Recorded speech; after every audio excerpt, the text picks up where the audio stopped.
Back then, racism in Hajime no Ippo was thrown around like jabs, and I gotta honestly say, it added something to it. It made you more emotional and the fights more satisfying. And these are the 3 most racist characters in the entire manga. And before we start, I'm just reading the lines on the panels to present the characters and their personalities. Every ethnicity on Earth is equal and deserves equal peace by any other human, no matter who they are. Just to make sure. Starting off with Anderson. This dude is spitting for like 10 pages about racial supremacy. This man can't stop saying Jap. When he beat a random Japanese dude, he started shouting, "Isn't there at least one strong man in this country? What a pathetic race." Why does he have to go overboard like this, bro? Then they kept giving candy and bread to the Japanese kids and women. Even there he couldn't help himself.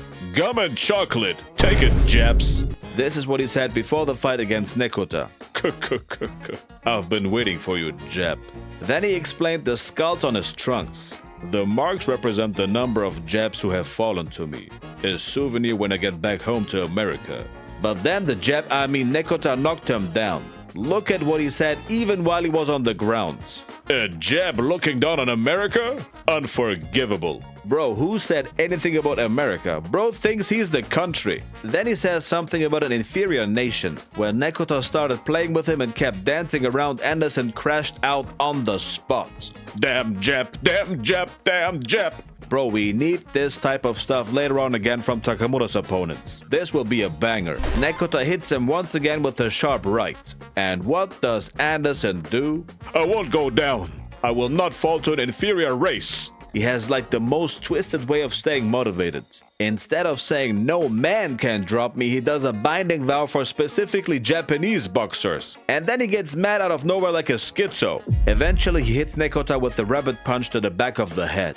Miguel at least said that Anderson had no pride. But the other Americans... He's fighting a jab, you know. No matter how, he has to win. He did it for America. Kamogawa comes in and wants to stop him. Anderson is on autopilot by now. Immediately he counters with "out of the way, jab." No matter how stressed he is, he can always sneak in a jab. But that fight shook him so much that he became a little less racist. Bro started training more because Nekota scared him so much. He even said Nekota might be the strongest man in the country. Then it was time for Kamogawa. And there he goes again. "Annoying little jabs."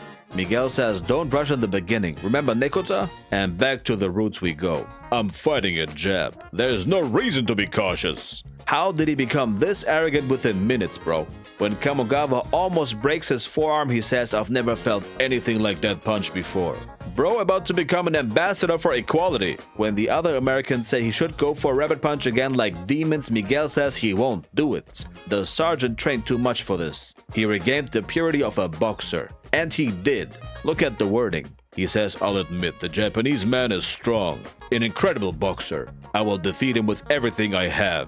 Kamogawa rocked his shit so hard that the racism evaporated. There's a deep message behind this, man. And on to the next one. Brian Hawk. Probably a descendant of Anderson. Even Anderson didn't go this crazy in front of the crowd. He says, "How the hell could some worthless Japanese shit beat me? It's f***ing impossible. You want the belt that bad? Then give me all the women in your country. Set them up in a light outside my hotel room." He said all the women, not 1 or 2, all of them. He even wants the grannies, bro. This is next level deviance. "Then I'll give you my genes. I'll plant my seeds in this country. Then 20 years from now, it'll be full of world champions." Now he goes straight to eugenics. Anderson was yapping dark shit, but Hawk wants to infiltrate the gene pool.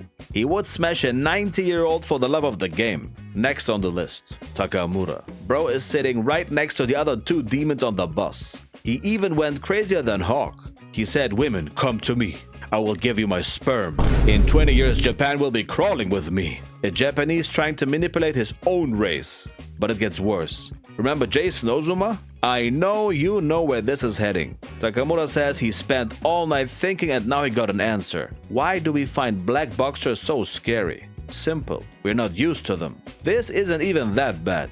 He's saying if you've never seen a certain type of boxer, you'd be nervous because you're not familiar with their appearance or their skills. He says he has a strategy. Japanese boxers are scared of fighting black boxers. But if they get more used to them, that fear will just disappear, right? Off you go. No way, Takamura-san found a black sparring partner for us? Come on! Ain't no way was Hajime no Ippo dropping black face panels in the 90s, bro. But honestly, he actually looks clean, bro.